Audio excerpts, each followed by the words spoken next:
بسم اللہ الرحمن فرعون کی الرحیم۔ ریئل ہسٹری اسلامی کہانی کے معزز دیکھیے دوستوں، اس ویڈیو میں۔ دوستوں یہاں سے 3500 پورا سال لاسٹ تک پہلے کی دیکھنا۔ بات ہے جب فرعون مصر نے موسیٰ علیہ السلام اور ان کی قوم کا پیچھا کیا کہ انہیں ختم کر دے، اور اچانک ایسا مقام آیا کہ آگے صرف سمندر تھا اور پیچھے فرعون کا لشکر، بھاگنے کا کوئی راستہ نہ تھا۔ تب اللہ تعالیٰ نے حضرت موسیٰ علیہ السلام کو حکم دیا کہ اپنا عصا مبارک سمندر میں مارو۔ انہوں نے ایسا ہی کیا اور دیکھتے ہی دیکھتے سمندر 2 حصوں میں بٹ گیا اور اتنا لمبا راستہ بن گیا کہ پوری بنی اسرائیل قوم اپنے مال و اسباب سمیت یہاں سے گزر گئی۔ مگر جب فرعون مصر نے، جو کہ خود کو خدا کہتا تھا، اور اس کے لشکر نے گزرنے کی کوشش کی تو سمندر واپس آ کر مل گیا جیسے پہلے موجود تھا، اور سارا کا سارا لشکر فرعون سمیت غرق ہو گیا۔ اس طرح سے ڈوب کر مرنے کے بعد سمندر نے صرف فرعون کی لاش کو سمندر سے باہر پھینک دیا، جبکہ باقی لشکر کا کوئی نام و نشان نہ ملا، اور یوں آہستہ آہستہ کر کے وقت گزرتا گیا۔ مصریوں میں سے کسی شخص نے ساحل پر پڑی اس کی لاش کو پہچان کر موجودہ فرعون کے دربار میں بتلایا، سو فرعون کی لاش کو محل پہنچایا گیا۔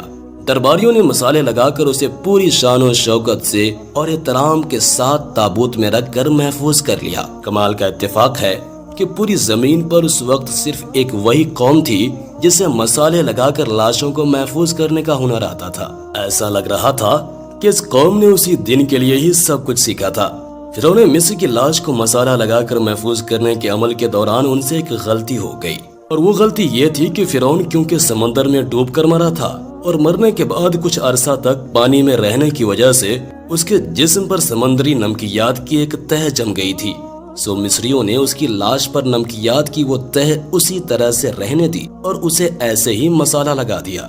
وقت گزرتا گیا، زمین و آسمان نے بہت سارے انقلاب دیکھے، جس کی گرد کے نیچے سب کچھ دب گیا، حتیٰ کہ فرعونوں کی حنوط شدہ لاشیں بھی زمین کی تہوں کے اندر چھپ گئیں۔ ان کے نام صرف کتابوں میں رہ گئے اور ان کی تعمیرات اور شان و شوکت لوگوں کی ذہنوں کے اندر ہی رہ گئے۔ اس کے علاوہ ان کا بنایا گیا سب کچھ ختم ہو گیا۔ اس واقعہ کے 2000 سال کے بعد اس دنیا میں اللہ کے آخری نبی حضرت محمد مصطفیٰ صلی اللہ علیہ وسلم تشریف لائے، اور ان پر نازل ہونے والی آخری کتاب کے اندر انسانوں کی عبرت کے لیے فرعونوں کے قصے بڑی تفصیل کے ساتھ بیان کیے گئے، اور اسی سلسلے میں فرعون کے جسم کو محفوظ کرنے کے بارے میں بھی ایک آیت نازل ہوئی، جس کے اندر اللہ پاک واضح طور پر فرماتا ہے کہ ہم تیرے جسم کو آنے والے انسانوں کے لیے عبرت بنا کر محفوظ کر لیں گے۔ اس آیت مبارکہ کی سچائی پر تمام مسلمانوں کو یقین تو تھا، لیکن وہ یہ سمجھنے سے قاصر تھے کہ خدائی کا دعویٰ کرنے والے کی لاش بھلا کہاں محفوظ کی گئی ہوگی، اسے کیسے عبرت کا نشان بنایا گیا ہوگا، کون اس کی تصدیق کرے گا۔ یہ اتنا نازک معاملہ تھا کہ ذرا آپ خود سوچ کر دیکھیے کہ قرآن پاک کے اندر بیان کیے گئے اللہ کے تمام الفاظ میں سے اگر صرف ایک آیت مبارکہ بھی غلط ثابت ہو جاتی تو غیر مسلم کفار کے سامنے مسلمان کس منہ سے باقی قرآنی آیات کا دفاع کرتے؟ مگر یہ اللہ کا کلام ہے جس کے اندر شک کی کوئی گنجائش نہیں، اس لیے ہر دور کے اندر اس نے اپنے آپ کو اور اپنے ایک ایک لفظ کو منوایا ہے۔ 1871 عیسوی میں مصر کے ایک شہر الغورنیہ سے تعلق رکھنے والے غریب اور معمولی چور احمد عبد الرسول کو فرعونوں کی حنوط شدہ لاشوں کی طرف جانے کا خفیہ ترین راستہ مل گیا۔ یہ بس اتنا چاہتے تھے کہ فرعونوں کی لاشوں کے ساتھ موجودہ قیمتی نوادرات یعنی سونا، چاندی، ہیرے، موتی وغیرہ کو چرا سکیں۔ یہ دریائے نیل کے کنارے تبیسا کے مقام پر بیٹھا منصوبہ بنا رہا تھا کہ جب اسے خفیہ راستہ کا پتہ چلا اور اس نے یہ جگہ کھودنی شروع کر دی، اسی دوران اسے مشکوک سمجھ کر کچھ لوگوں نے پکڑ لیا اور پولیس کے حوالے کر دیا۔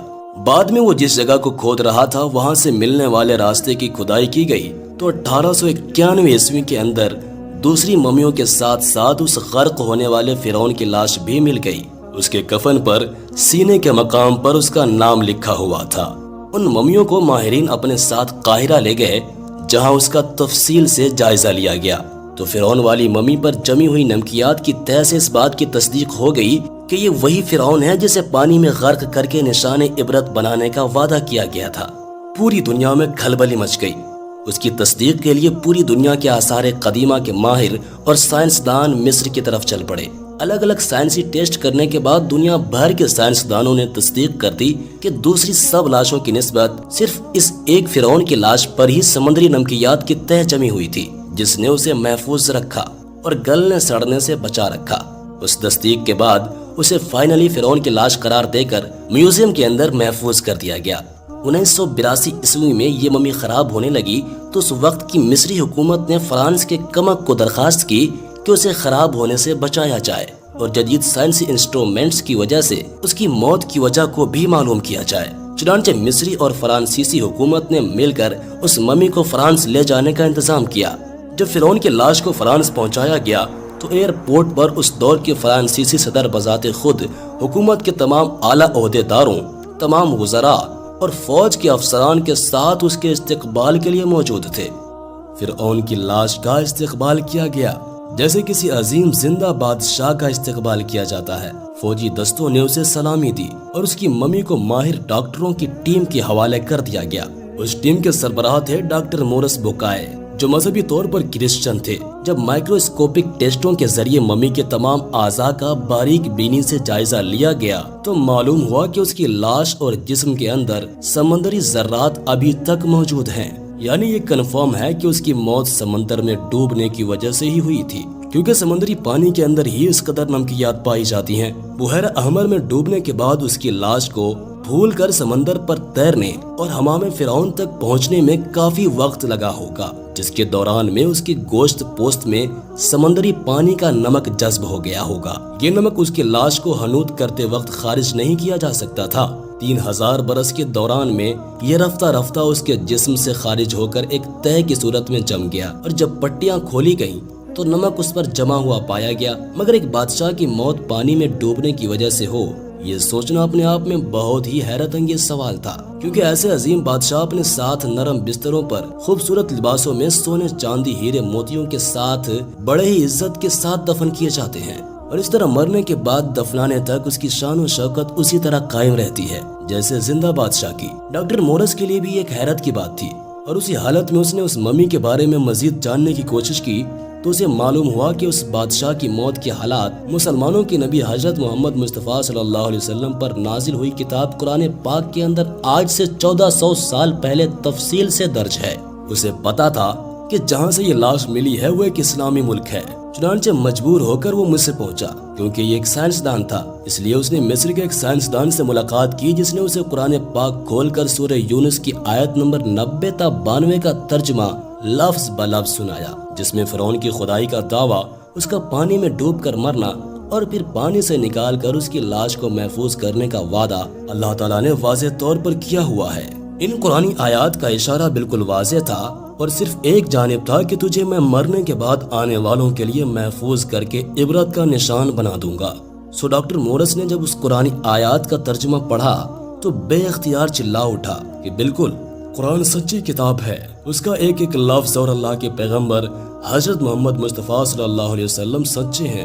اسی وقت کلمہ پڑھا اور مسلمان ہو گیا۔ قدیم مصر کے اس فرعون کو عام طور پر ایک طلسماتی بادشاہ کے روپ میں پیش کیا جاتا ہے، جو بڑے روب و جلال والا اور مضبوط جسم کا مالک تھا، لیکن ایک طویل سائنسی تحقیق کے بعد اب اس کی اصلیت دنیا کے سامنے آ گئی ہے، کیونکہ ماہرین آثار قدیمہ، تاریخ دانوں، سائنسدانوں اور میڈیکل سائنس کے ماہرین نے مل کر مصری شہر کے اندر فرعون کے مقبروں کے شہر میں موجود ڈھانچے پر جدید ٹیکنالوجی سے ریسرچ کی اور سپر کمپیوٹر کی مدد سے 2000 جسمانی نقوش کے ذریعے سے اس کے جسم کے خد و خال کی تصویر کو تیار کیا۔